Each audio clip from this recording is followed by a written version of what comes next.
Good morning, everybody. It's Ryan Weber out at Johnson RV in Sandy, Oregon. And today we're looking at the 2017 Bigfoot 2500.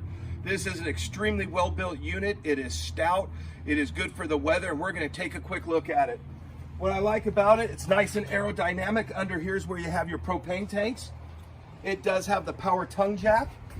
And as we start moving around, you'll see all the amenities. We have an awning. We have exterior electrical, tandem axle, which is really nice. It's more stability, storage. Then when we come around here, they really did not miss anything. If you look, even the spare tire cover matches everything. It is just a very well-built unit. Look at how stout this ladder is for going on top. I mean, this can hold a 250-pound adult without any problem. Now we make our way back over here. I do like how it does have the nice chrome rims. Those really look nice. We have the external shower, which is great if you have pets, dirty feet. Just kind of do a quick wash up and you don't have to worry about dragging anything in. Now let's go to the inside. All right. It is a nice day for a little bit of a walk, guys, so come on in. All right, if you come in here, you look, we have a dinette right here that doubles as a bed. Right here.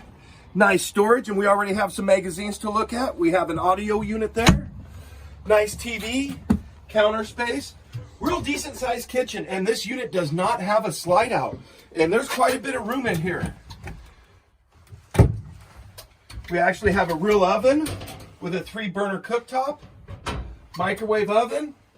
Lots of storage here, which is really nice for your wardrobe. Have a nice sized bathroom with a stand-up shower. Decent sized corner bed. Real big refrigerator for the size of this unit. You can see refrigerator and freezer. All right, guys. Well, thank you for watching my video. My name's Ryan Weber out at Johnson RV. If I'm not available, any of one of our professional outfitters would be happy to help you. Thank you.